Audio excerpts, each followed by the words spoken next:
여러분 안녕하십니까? 대한민국의 제20대 대통령으로 국민의힘 윤석열 후보가 당선됐습니다. 정권 교체를 통해 국민들은 대한민국의 변화와 혁신을 선택했는데요. 과연 충청권엔 어떤 변화를 몰고 올지 잠시 후 이슈토론에서 진단해 보겠습니다. 또 뉴스보다 맛집에서는 국토의 대동맥이죠. 건설 근로자들의 애환이 담긴 경부고속도로 이야기와 경북 김천의 추억의 맛집도 소개해드리겠습니다. 뉴스크리에이트 시선 잠시 후에 뵙겠습니다.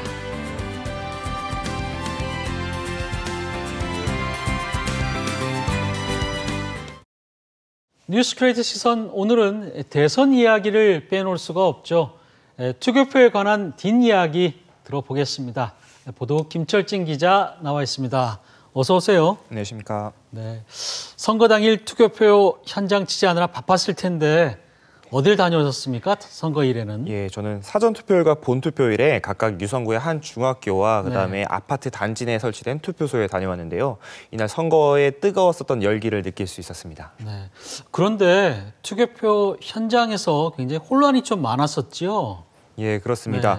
그 이름을 헷갈려서 한 표도 받지 못한 사람도 있었고요. 한 표 더 받은 사람도 있었습니다. 지역 내 투표장에서 곳곳에서 잡음들이 이어졌는데요. 관련 뉴스 영상으로 먼저 보시겠습니다. 사전투표가 진행된 지난 5일 논산에 사는 50대 A씨는 대전의 한 사전투표소를 찾았다가 사망자로 등록돼 투표권이 없다는 황당한 말을 들었습니다.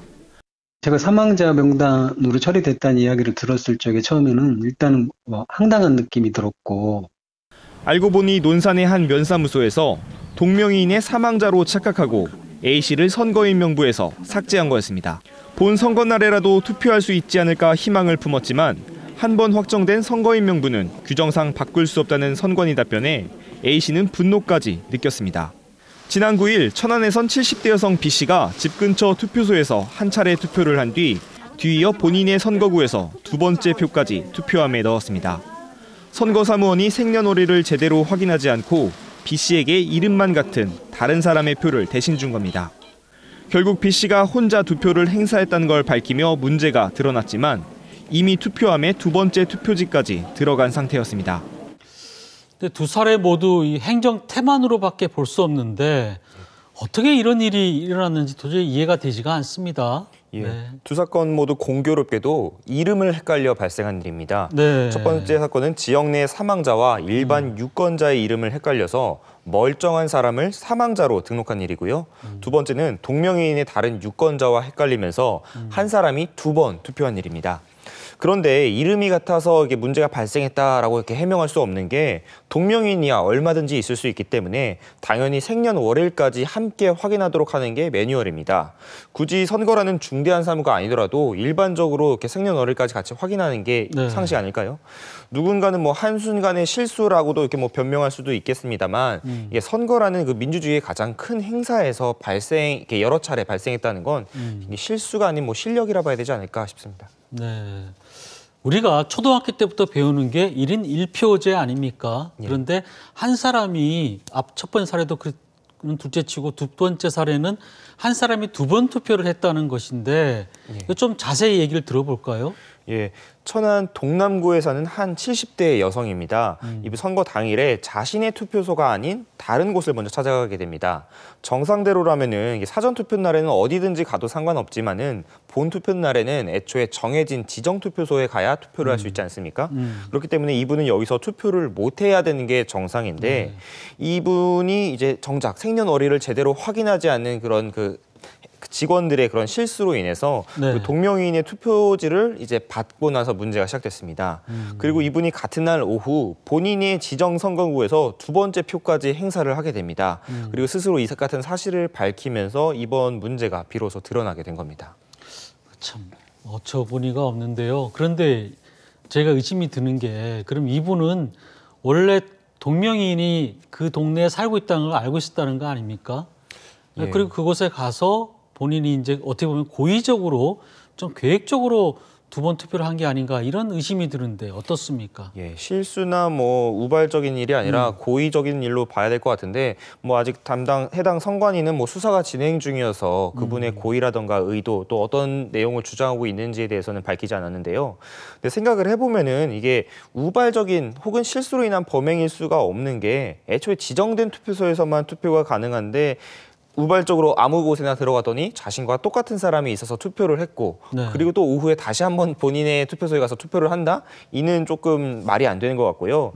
실제로 이번 대선에서요. 강원 춘천 지역에서 선관위 사무가 부실함을 알리기 위해서 사전 투표를 했었던 한 남성이 본 투표 날에 다시 한 번 더 투표장에 가가지고 투표지를 받은 사실을 이제 선관위에 이제 스스로 자수를 하면서 이제 선관위가 지금 일을 엉망으로 하고 있다라고 이렇게 지적을 한 사례가 있었습니다. 네. 이번에도 스스로 자수를 했기 때문에 그런 가능성이 있을 수 있다고 봅니다. 선관위가 일을 엉망으로 하기 때문에 이걸 알리기 위해서 일부러 이렇게 했다. 예. 이럴 가능성도 전혀 배제할 수는 없겠네요. 예. 그런데 이렇게 되면은 정작 그 피해를 본 당사자는 투표를 어떻게 못하게 되는 건가요? 어떻게 됩니까? 다행이라도 할까요? 이분이 그래도 좀 빨리 자수를 하셔가지고요. 구제될 수 있었습니다. 선관위가 해당 유권자한테 바로 연락을 했고 도둑 맞은 표를 돌려줬습니다. 그렇지만 그 명의를 도용해 그 2번 투표한 분 있지 않습니까? 그렇죠. 그분의 2표는 그대로 다 유효표로 인정이 됐습니다. 왜냐하면 이미 투표함에 넣은 상태이기 때문에 예. 그 투표함 속에 어떤 투표지가 그분이 넣은 건지 알 수가 없어서 이제 인정이 된 건데 사실은 뭐 이분뿐 천안에서뿐 사례 아니라 대구에서도 비슷한 일이 있었는데 네. 이제 혼자서 2표를 행사한 분이 그대로 2표가 다 인정이 됐습니다. 그러면서 이번 선거가 1인 1표가 맞냐 그런 비판들이 막 나오고 있는 거죠. 그런데 이제 선거가 끝났으니까 혹시 또 유야무야 되는 게 아닌가 이런 생각도 좀 들기도 하고요. 특히 이제 그런 부정을 관리 감독하라고 사실 엄청난 예산을 들여서 선거관리위원회가 구성이 된 거 아닙니까? 예. 그렇다고 하면은 이 두 가지 사례를 보더라도 한 후보는 이제 뭐 표를 잃었던 거고 또 한 후보는 2표를 행사한 건데 가장 큰 책임은 선관위에 있는 거 아닐까요? 어떻게 봅니까? 그렇습니다. 선관위가 분명 책임져야 될 것 같은데요. 일단은 이 천안의 70대 여성 같은 경우는 선관위가 이 여성을 검찰에 고발했습니다. 네. 사실은 뭐 그도 그럴 게 이 여성이 그 공직선거법상 나와 있는 뭐 이렇게 성명 등을 사칭한 행위가 있기 때문에 그에 대한 법적 검토를 받아야겠지만은 사실은 그 저희가 보도의 초점은 이 선관위 책임에 좀 가야 될 것 같아요. 네. 실제로 말씀드린 그 춘천의 경우도 이 남성이 이제 그 선관위의 선거사무 부실에 대해서 이제 경찰에 고발하기도 했었었는데 이런 행위들이 하나하나 쌓이면서 선거 자체에 대한 신뢰가 쌓이는 거잖아요. 이번 대선에서만 4천억 넘는 그런 예산들이 투입된 것으로 알려졌는데 이 신뢰가 선관위의 존재이인데 이 일을 스스로 깎아먹고 있다라는 점들은 분명히 반성하고 책임져야 할 겁니다. 네. 6월 달에 이제 지방선거가 이제 코앞입니다. 예. 그런데 뭔가 개선책이 좀 나와야 되지 않을까 이런 생각도 좀 드는데 어떻습니까?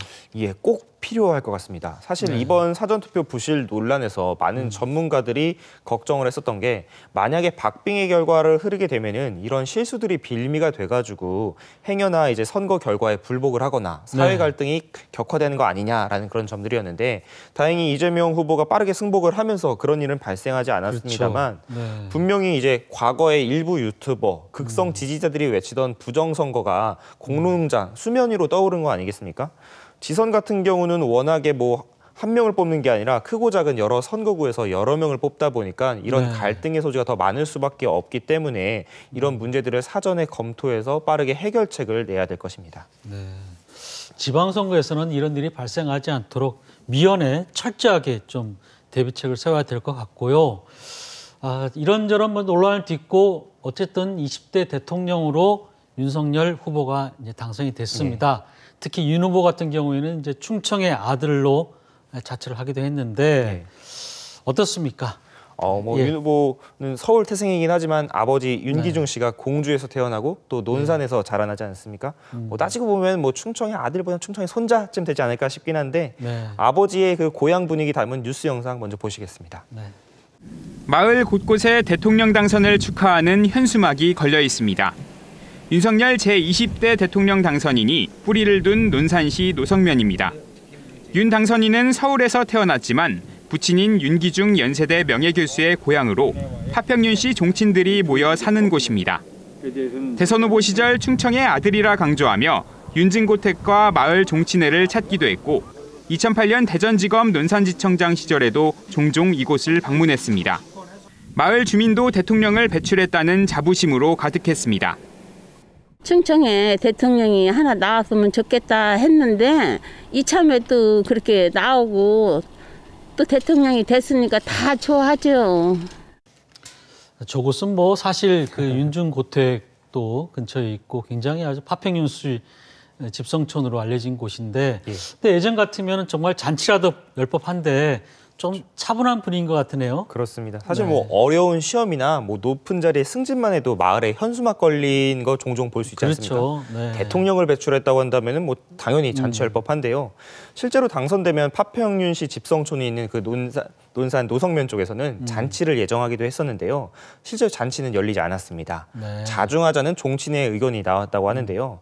대선 승리 자체야 정말 기쁘기도 하지만은 워낙 결과가 박빙으로 흐르기도 했고 협치가 중요한 시점에서 상대 후보에 대한 배려 차원에서 마음만으로 축하를 하겠다라는 게 종친회의 입장이었습니다. 그렇죠. 이번 대선은 아주 뭐 양쪽이 팽팽했던 그런 표차가 아주 적었던 데다가 또 코로나 이런 위기 상황도 있고 어떻게 보면 종친회에서 판단을 잘 한 것 같으네요. 그때 지도에서 이제 보듯이 사실 충청의 민심이 윤석열 후보를 택했어요. 어떻게 보면 충청의 사위 이재명 후보보다 아들을 더 아들을 편들 들어준 게 아니냐 이랬는데 그만큼 기대하는 바도 또 크겠죠. 예, 그렇습니다. 네. 사실 뭐 충청 지역이 예전부터 캐스팅 보트로서 이렇게 큰 명성을 떨쳤는데 이번 당선에도 큰 영향 미치지 않았습니까?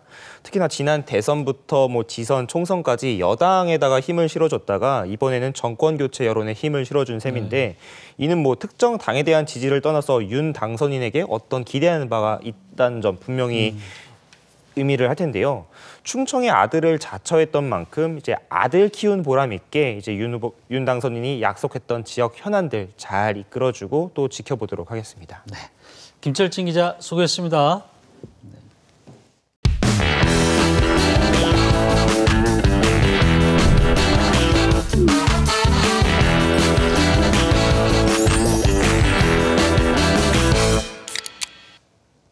레트로 뉴스와 음식 이야기를 전하는 뉴스보다 맛집입니다. 오늘도 요리하는 기자 이기진 기자 나오셨습니다. 어서 오세요. 네, 안녕하세요. 네. 이번 주는 투개표 현장 취재하느라 바쁘셨죠? 네, 그랬습니다. 네. 지지 후보를 떠나서 뭐 손에 땀을 쥐게 한다, 또 피가 말린다. 아마 저뿐만 아니라 모든 국민도 아마 그런 경험을 했을 건데요. 아무튼 제20대 대통령이 선출됐습니다. 그래서 오늘은 그 예전의 대통령 박정희 전 대통령 이야기를 좀 해볼까 합니다. 네. 지금 사진이 나오는데 저 사진이 어떤 사진처럼 보이십니까? 글쎄요, 공사 현장 같은데 도로공사 건설 모습인 것 같기도 하고, 근데 뭐 전신주라든지 또 복장 같은 걸 보면은 요즘은 아니고 옛날 모습인 것 같은데요. 예, 그렇습니다. 아마 이 사진을 보면 더욱더 이제 좀 감이 좀 잡힐 텐데요. 네. 자손만대 남길 튼튼한 고속도로를 만들자. 네, 경부고속도로 그 건설 당시의 사진 같은데요. 예, 그죠? 맞습니다. 저도 자세히는 모르지만 아마 저것이 이제 도로 포장재에 그 시료를 채취해서 아마 분석하는 것 같기도 하고요. 그런 실험실 같아 보이는데 이 경부고속도로는 그 한국전쟁의 폐를 딛고 경제개발계획 초창기 그 수립되던 1968년에 이제 착공이 됐습니다. 당시에는 이제 기술력이 좀 부족하고 자본이 한계 때문에 아마 모든 사람이 반대했는데 저걸 구상했던 이제 박정희 전 대통령이 이제 밀어붙였죠. 네. 그래서 이제 순수한 우리 기술로 2년 5개월 만에 1970년도에 기적처럼 완공이 됐습니다. 경부고속도로는 어떻게 보면 한국 경제 발전에 정말 초석이 됐지요. 네. 그렇죠. 이제 경부고속도로 개통으로 우리나라는 일일 생활권에 이제 편입이 되는 거죠. 네. 네. 국민들의 라이프 스타일도 크게 변하고요. 그래서 이제 대한민국이 초고속 경제 성장을 하는데 원동력이 된 거죠. 하지만 이제 이러한 영광의 순간까지는 수많은 근로자들의 피와 땀이 있었기에 가능한 것이 아닌가 그런 생각이 듭니다. 네. 그래서 이제 오늘은 경부고속도로 그 건설에 담겨진 근로자들의 희생과 고난의 흔적을 찾아서 아마 고속도로 여행을 떠납니다. 함께 가보시죠.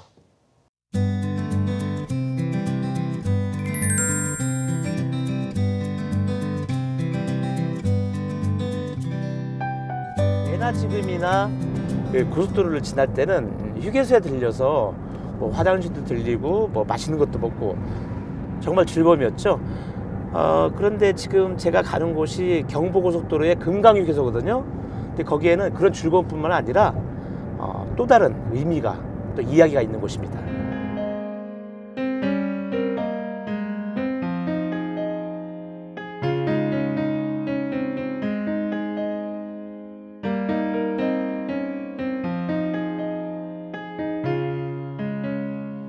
차만 다니는 고속도로 휴게소 진출로에 이렇게 사람이 다닐 수 있는 통로가 있는 거 모르셨죠?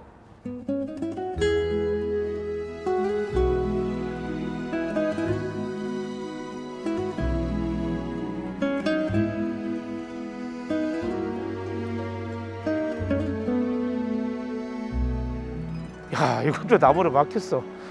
그래서 사람들이 안 왔다는 얘기네. 아무도. 안 와본다는 얘기 아니야, 이거.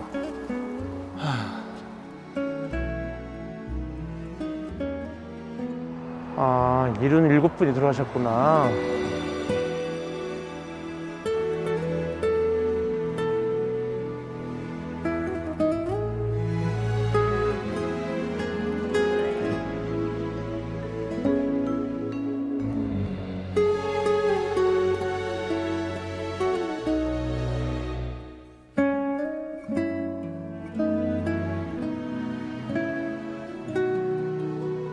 해마다 7월 7일이면 이곳에서 고속도로를 건설하다 순직하신 분들의 운영제가 열리거든요.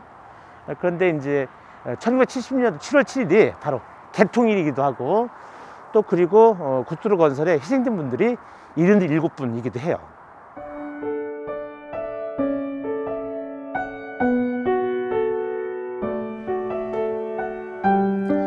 우리 앞에 반듯하게 잘 닦인 길이 놓이기까지 77분들이 순관 희생이 있었음을 오래오래 기억해야 하겠습니다.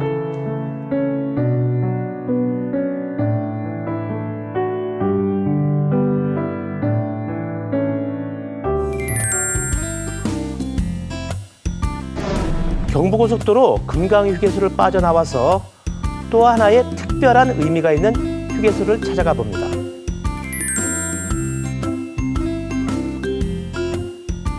춥풍휴게소가 서울하고 부산 딱 고속도로 가운데 지점에 있어요. 그러니까 214km 지점이죠. 그런데 이 휴게소가 우리나라 최초의 고속도로 휴게소 모르셨죠?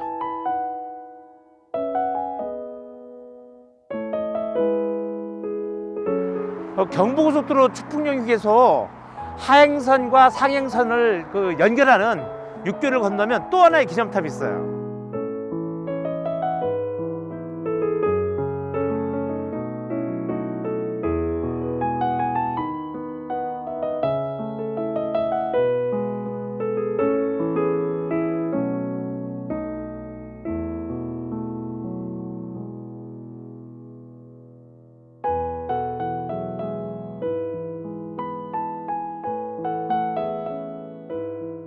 박정희 전 대통령은 1964년도에 독일, 당시는 서독이죠. 그 아우토반을 보고 큰 감명을 받았다고 그래요. 그 이후에 이제 우리나라에 이제 고도를 만들기 위해서 이걸 구상을 했고요. 손수 계획을 하고 그리고 그 건설 현장을 자주 찾을 정도로 경부고속도로 건설에 아주 큰 열정을 보였다고 합니다.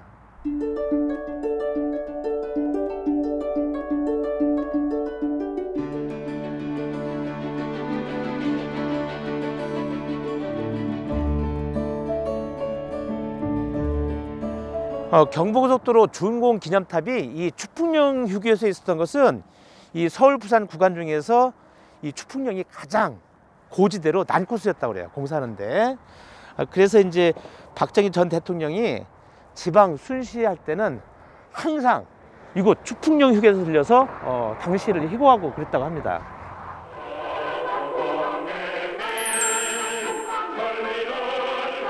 (1970년 7월 7일) 드디어 그 개통을 보게 된 것입니다.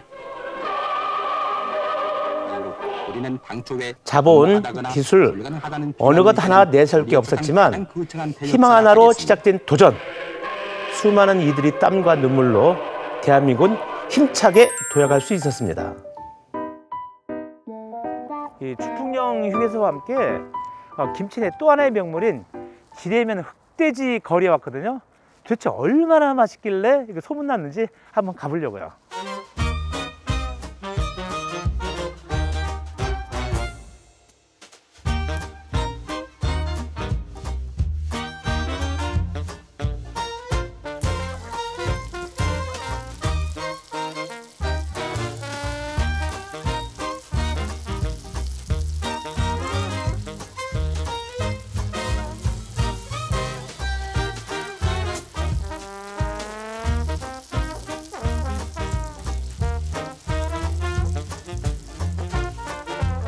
동네 보니까 지뢰 흑돼지 고추장 불고기집은 많은데 그런데 연탄을 쓰는 데가 많지가 않아요. 이 집만 지금 쓴다고 그래요.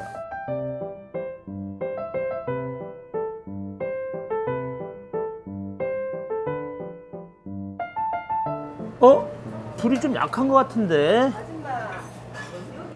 이 PD, 놀지만 말고 좀 이게 저기 뭐야 그 불구멍 좀 열어줘요. 불구멍.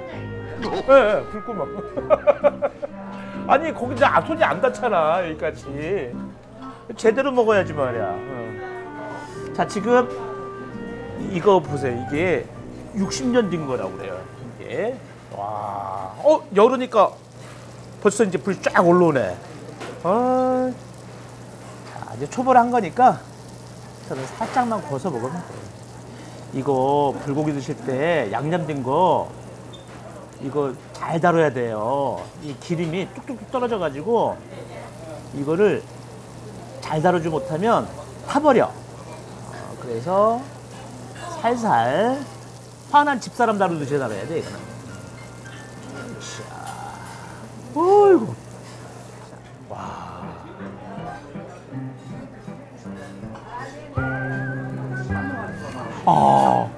진짜 불향. 야, 옛날에 연탄으로 요리해 먹을 때 그 향 그거네. 먹어보겠습니다. 배고파.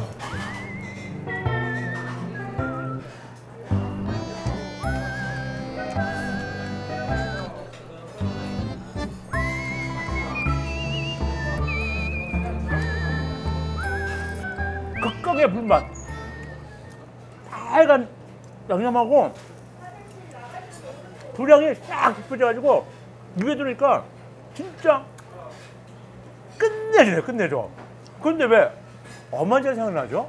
어머니가 생일맛, 생일 때만 먹었던 바로 그 맛이에요.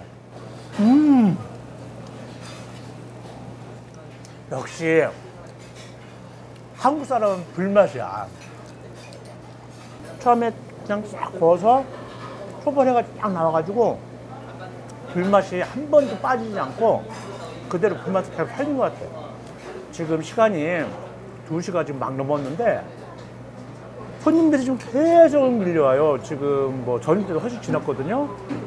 이 동네에 특별히 뭐 관광지가 있는 것도 아닌데 오로지 이 음식 하나 가지고 사람들이 이렇게 몰려들고 있는 거예요. 그러니까 음식은 지역을 살린다. 진짜 그렇죠? 그러니까 지뢰하면 다른 거 생각이 안 나는데 흑돼지, 불고기는 생각날 것 같아요.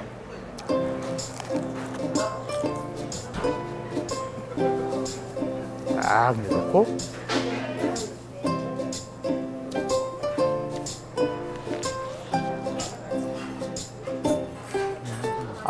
이걸 먹어보니까 가장 핵심적인 것은 고추장 양념 같아요.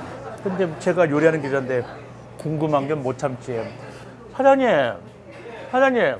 예. 아니 이 고추장 양념 말이에요. 예. 저 비법 좀 가르쳐 줄 수 없슈?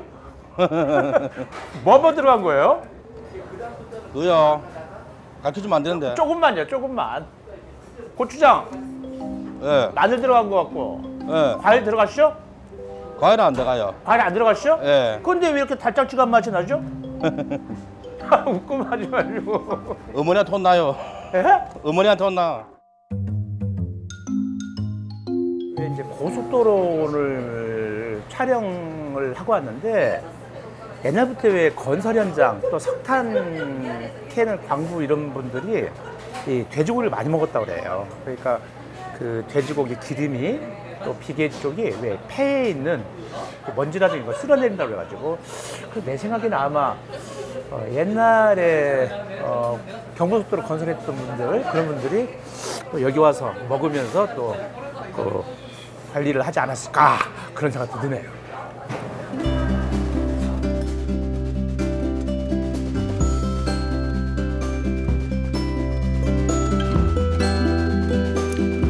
조국 근대화를 위해 앞만 보며 달려가던 그 시절 건설 현장에서 땀 흘린 아버지들을 위로하고 활활 타오르는 추억의 불로 지나온 시간을 데워주는 곳 그곳은 김천입니다.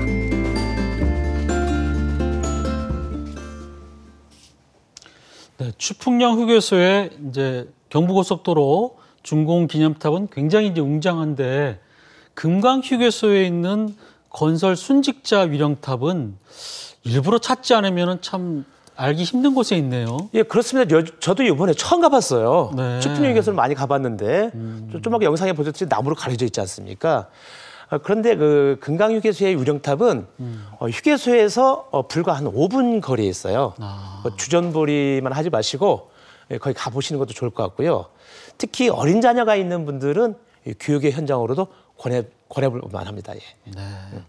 네, 이기진 기자 고생 많으셨습니다. 네, 감사합니다. 네. 네, 계속해서 한 주간의 뉴스를 정리해보는 주간 포토뉴스입니다. 이은수 아나운서 전해주시죠.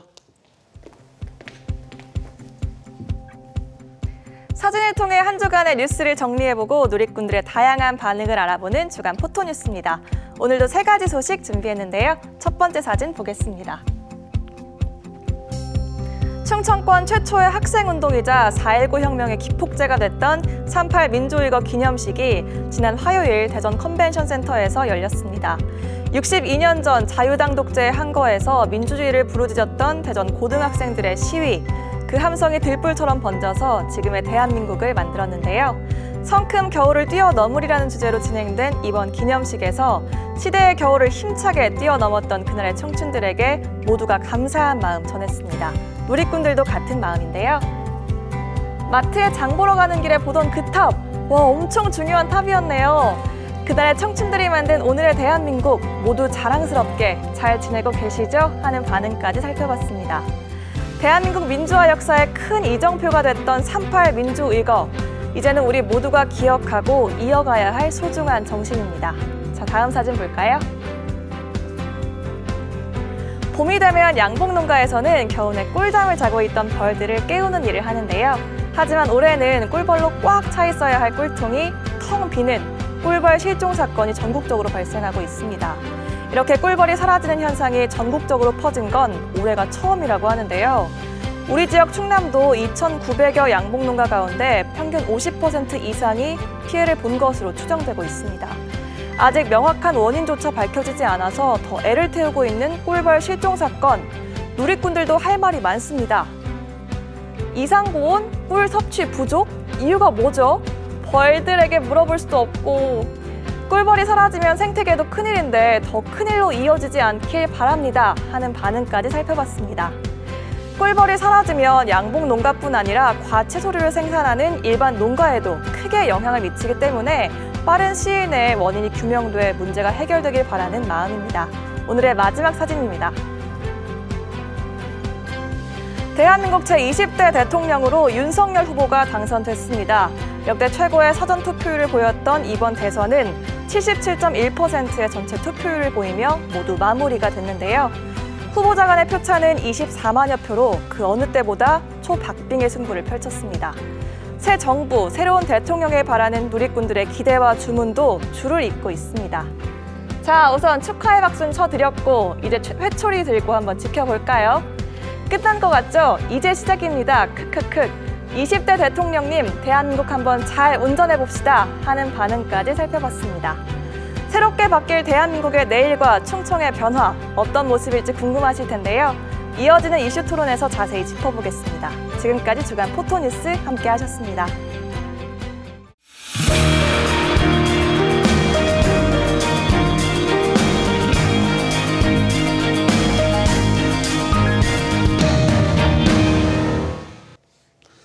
48.56대 47.83 초박빙의 승부가 펼쳐졌습니다.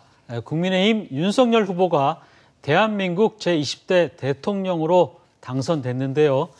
역대 대선 가운데 정말 많은 말들과 상처들이 오갔던 대선이었죠. 전투가 치열하면 그만큼 전쟁이 남긴 후유증도 깊은 법이라고 하는데요. 이번 대선이 남긴 과제는 무엇이고 또 새로운 정부가 이끌어낼 충청의 변화는 어떤 것들이 있을지 함께 고민해 보겠습니다. 먼저 함께 해주실 분들 소개해 드리겠습니다.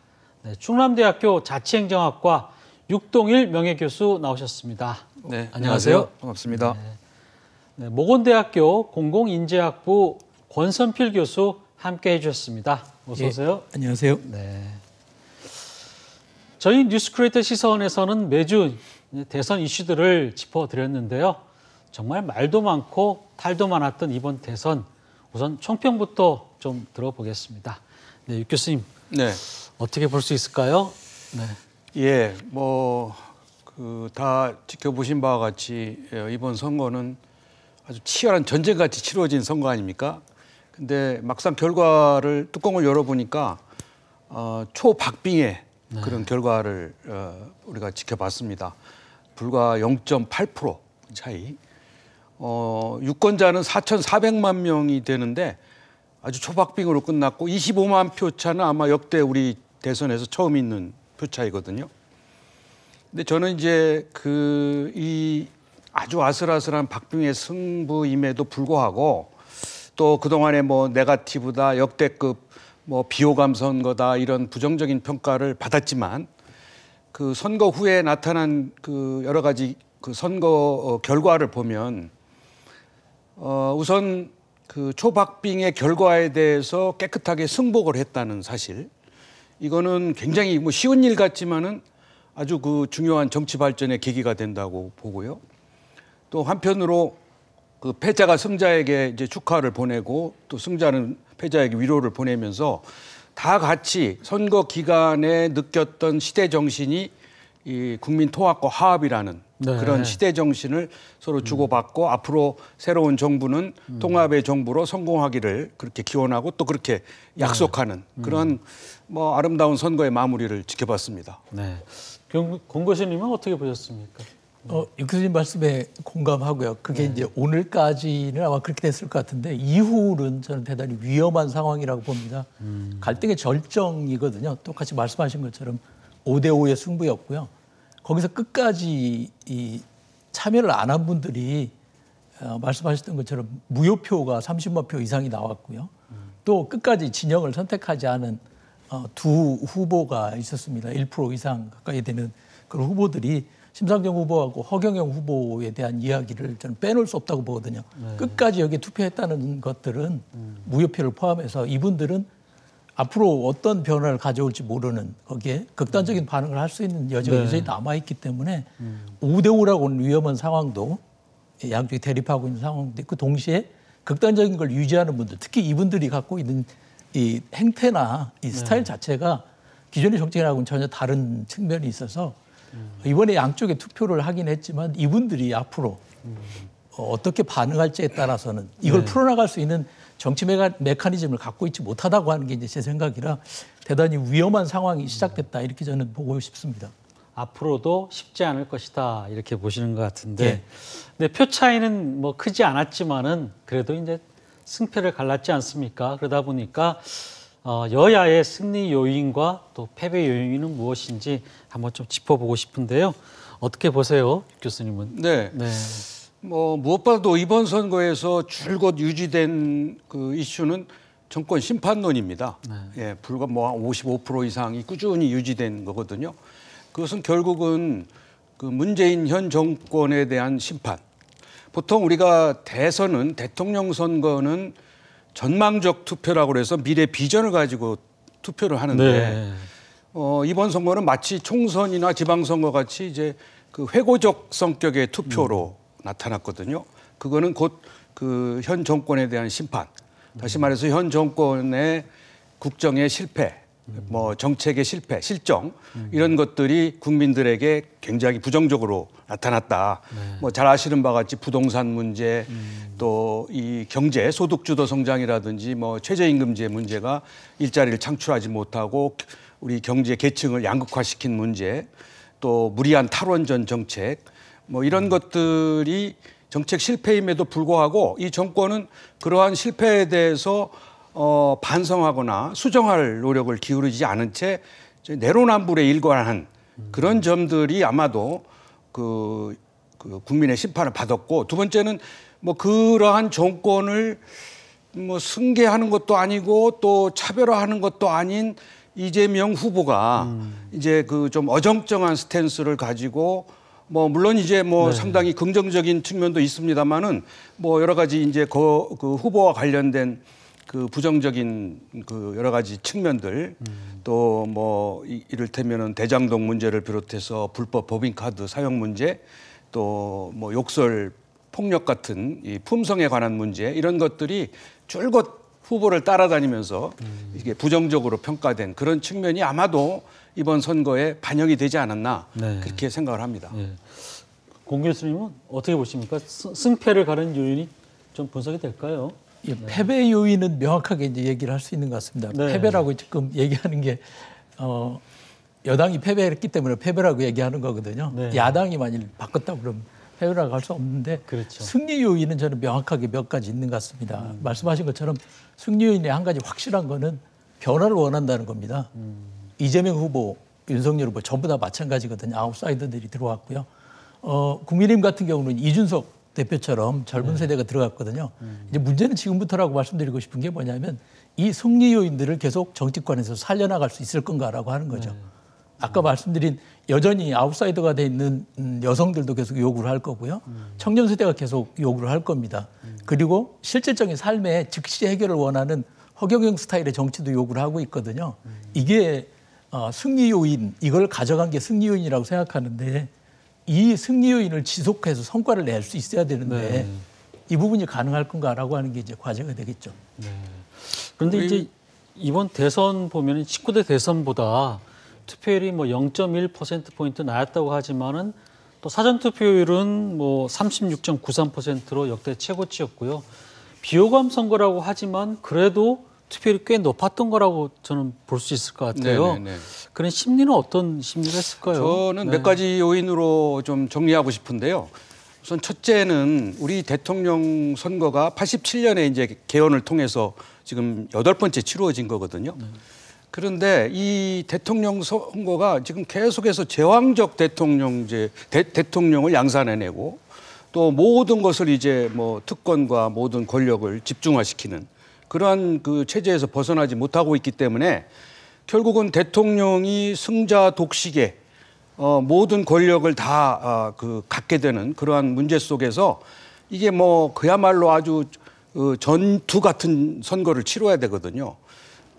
그런 점에서 이제 이 양 진영 이를테면 지금 우리 사회 구석구석이 뭐 이념이다, 뭐 지역이다, 세대다, 성별로 다 아주 딱 갈라졌거든요. 그렇기 때문에 뭐 갈수록 이제 대통령 선거에서 이러한 진영 싸움이 아주 첨예화됐다. 그런 점에서 아마 이제 굉장히 그 투표율도 올라갔고 또 그 과열된 선거가 됐다 그렇게 보고요. 또 그 전에는 젊은 층들이 별로 투표장에 안 나왔었거든요. 근데 지난번 재보궐선거 때부터 이 젊은 층들의 정치적 효능감을 깨닫게 되면서 투표장에 나와서 자기네들이 목소리를 내고 또 변화를 촉구하는 뭐 그런 것들이 이제 새롭게 등장한 것이라고 볼 수 있습니다. 물론 이번에 코로나 때문에 다소 좀 어려움을 겪었습니다마는 굉장히 높은 투표율로 나타났고 또 앞으로 이 대선은 아까 말씀드린 그 제왕적 대통령제 개혁이라든지 또 그 정당의 지금 잘못된 정당의 그 여러 가지 뭐 제도라든지 행태를 개선하는 그런 측면이 반드시 나타나야 된다. 정치 개혁이 이루어져야 된다. 뭐 그런 점을 느낄 수가 있었습니다. 공 교수님 보면은 주변에도 물어봐도 정말 찍을 사람이 없다. 뭐 정말 하여튼 그렇게 얘기하는 분들이 많은데 그래도 투표율이 꽤 높았습니다. 이거 어떻게 볼 수 있을까요? 효능감이라고 하는 말이 키워드가 될 것 같습니다. 어쨌든 투표를 하지 않으면 내 의견을 전달할 수 없다라고 하는 생각들을 많이 하셨던 것 같고요. 그 이유는 언론이라든가 또는 표면적으로 나타나는 많은 이슈들이 정말 유권자 우리 국민들이 내가 권한을 갖고 있다라고 하는 것을 확인할 기회를 안 줬다고 생각을 해요. 그러다 보니까 내가 현장에 가서 내 의견을 꼭 표시를 해야 되겠다. 이런 그 요구죠, 사실은. 유권자들이 갖고 있는 요구 때문에 투표율이 나간 거고 투표를 실제 했다고 보여지고요. 아까 제가 말씀드렸던 그런 욕구가 얼마나 강한지 무효표를 찍은 사람이 당선 표차보다 더 크게 나타났다든가 끝까지 소수 후보를 지지하는 사람들이 나타난 것들은 그만큼 자기 표현을 하고 싶은 욕구가 있는 거거든요. 근데 이 욕구를 충분히 지금 현재 정치권이 유 교수님이 정확하게 말씀하신 것처럼 한 사람 뽑는 대통령제 가지고는 절대 수용할 수가 없는 상황입니다. 이걸 개편하지 않으면 불행한 대통령이 될 수밖에 없어요. 역대 대통령이 다 그랬던 것처럼 심지어 지금 문재인 대통령도 마찬가지거든요. 무력한 대통령으로 조금 비판을 받았거든요. 그런 결과가 일어날 가능성이 대단히 높다고 봅니다. 알겠습니다. 이번 선거에서 결국 또 충청이 승패를 갈랐습니다. 흔히 충청권을 이제 캐스팅 보트라고 하는데 충청의 사위 이재명 후보보다는 충청의 아들 또 윤석열 후보에게 더 이제 기대감이 큰 게 아닌가 또 이런 생각도 좀 들기도 하는데 어떻게 보셨습니까, 공 교수님? 저는 이 부분은 뭐 솔직히 말씀드리면 이제는 그만 얘기해야 될 때가 됐다고 봅니다. 그러니까 충청권이 캐스팅 보트를 줬다라고 하는 건 결과론적인 얘기고요. 사실상 그동안 선거 과정에서 특히 대선 과정에서 우리 지역이 무엇을 얼마나 확보했는가라고 하는 걸 보면은 누가 당선되느냐가 중요한 게 아니라 지역이 얼마큼 주도적으로 이걸 끌어내느냐가 문제거든요. 근데 그런 노력에 비하면 말씀하신 것처럼 이 프레임 자체를 충청이 주도권을 갖는다라고 하는 프레임 자체를 저는 결과론적이 아니라 창조론적으로 이걸 만들어내는 쪽으로 접근을 해야 되는데 이 얘기는 저는 오히려 별 그렇게 기대할 건 없다고 봅니다. 오히려 대신 이 부분을 해결하기 위해서 지역이 우리가 무엇을 원하는가 어떤 방향으로 할 건가에 대한 지역적 합의를 끌어내는 게 더 중요한데 이번 대선 과정에서 그런 이슈나 아젠다가 몇 개나 나왔는지 모르겠어요. 사실 양쪽 공약을 보면 별로 없거든요. 기존에 있던 거 대부분 재탕한 것이 대부분이고요. 그렇죠. 저는 이 부분에 좀 의미를 부여하고 싶은데요. 우리 충청권이 왜 뭐 충청 대망론 또는 충청 소외론, 홀대론 이 얘기가 선거 때마다 끊임없이 나오느냐 하면은 우리가 항상 이 정권을 우리가 주도적으로 한 번도 정권을 우리가 갖지 못했습니다. 영남, 호남은 가졌지만. 그래서 우리가 캐스팅 보통 역할을 한 건 틀림없어요. 이번 선거도 충청권에서 우리가 50대 한 46으로 이겼습니다. 그것이 이제 나중에 서울과 충청권이 표심을 갈랐다. 그렇죠. 표심을 갈랐다는 평가를 받고 있지 않습니까?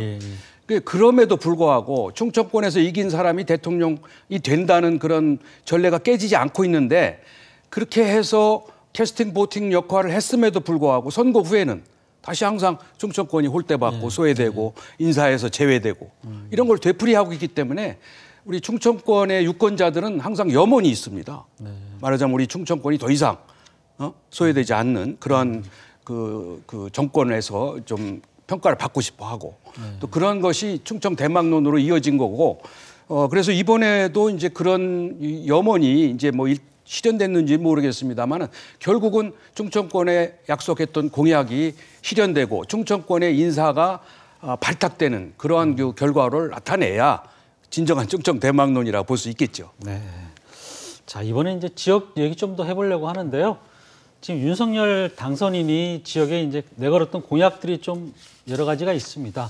그 중에서 저희가 조금 살펴봐야 될 공약이 어떤 부분들이 있을까요? 공 교수님, 어떤 부분 좀 주시할 수 있을까요? 그동안에 지속적으로 지역에서 제기했던 게 두 가지 이슈가 있는 것 같습니다. 하나는 지역 기반의 광역 기반이죠. 철도를 포함해서 광역 기반을 확충하는 문제가 첫 번째였던 거고요. 두 번째는 지역 고유의 신성장 동력이라고 할 수 있는 부분을 명확하게 좀 그것이 무엇이 드러나도록 해달라라고 하는 부분이 사실 지속적으로 요구했던 부분인 것 같아요. 그래서 이 두 가지는 어느 정도 흐름은 만들어졌다고 생각합니다.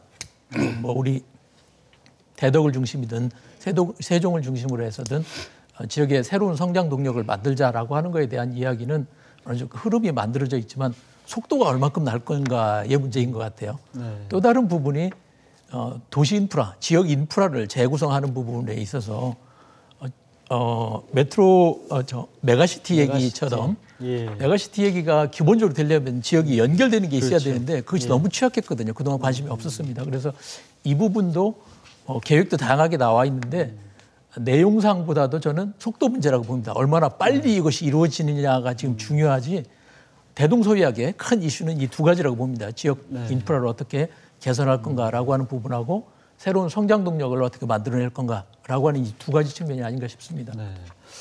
이 교수님은 어떻게 보십니까?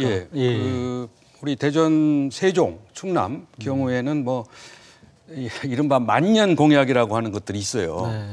그러니까 예를 들면 우리 대전의 경우는 뭐 4차 산업 특별시를 뭐 강화시켜 주겠다. 또 국방과학의 기술 요람으로 이제 발전시켜 주겠다. 이런 것들이 꾸준히 그동안 뭐 어떤 선거에서도 제기된 만년 공약들입니다. 근데 이번에 좀 특이한 거는 방위산업청을 대전에 유치해서 방위사업청. 그 혹시 모를 우주청의 문제를 보완해 주겠다 이런 공약이 있었고요. 그다음에 세종은 늘 뭐 세종의사당 뭐 설치한다, 뭐 청와대 제2집무실을 만들어준다, 뭐 헌법 개정을 해서 합헌형 행정수도로 만든다 이런 것들은 계속 이제 그 제시되어 왔던 공약들인데 문제는 실천입니다. 근데 이번에 뭐 포퓰리즘 같이 쏟아진 공약들이 사실은 중요하게 그 검토돼야 될 문제가 빠져 있어요. 하나는 재원 조달의 문제입니다. 네. 여기 아까 얘기한 대로 우리 충청권에 메가시티를 구성하려면은 광역 철도도 만들어야 되고 여러 가지 하드웨어, 사회 기반 시설을 구축해야 되는데 그건 다 돈입니다. 근데 그렇죠. 그 돈을 어떻게 마련해야 되겠다는 얘기가 없고요. 두 번째는 사회적 합의가 안 돼 있는 공약들입니다.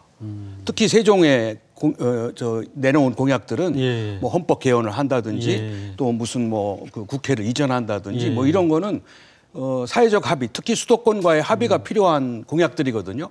그래서 그러한 부분들은 이제 앞으로 뭐 인수위원회가 됐던 이제 정권 초반에 이 문제, 이 공약을 어떻게 재수정하거나 어떻게 조율해서 충청권을 위한 발전 공약으로 이제 숙성시켜 나가느냐 하는 문제는 숙제고 중요한 것은 내맡길 것이 아니라 이 공약이 실현되기 위해서 우리 대전, 세종, 충남이 같이 힘을 합해서 관철할 수 있도록 우리가 촉구하고 준비하고 하는 노력이 필요하다고 봅니다. 네. 그 세종에 청와대 집무실을 설치하겠다는 거는 뭐 공이 두 후보가 다 그 약속을 했는데 이거는 실현이 되겠죠? 어떻게 보십니까, 권 교수님? 어렵지 않을까 싶습니다. 광화문부터 시작하는 거 보니까요. 글쎄, 저도 광화문으로 옮기겠다는 얘기를 하고 있는데 없앤다고 하니까 광화문으로 옮기면 광화문에서 세종으로 오겠습니까 지금? 얘기가 먼저 거기부터 나오고 있거든요. 국회 문제도 마찬가지고요. 저는 아까 말씀드린 것처럼 충청권이 더 이상 여기에 저는 매달릴 필요가 없다고 봅니다. 시력이 적거든요. 오히려 좀 지역에 밀착형인 새로운 의제를 좀 발굴하는 게 필요한 것 같고요. 더 이상 아까 말씀하셨던 세종시 얘기도 더 이상 거기에 대해서 무슨 정부 기관이 이정하는 것 같고는 이게 겉으로 표면적으로 뭔가 나타나는 것 같지만 지역 문제를 해결하는 근본적 수단은 되지 못한다고 판단을 합니다. 그래서 이제는 좀 프레임이나 이슈를 바꿔야 되지 않을까 그런 생각을 해봅니다. 제가 마지막으로 요것만 좀 여쭤볼게요.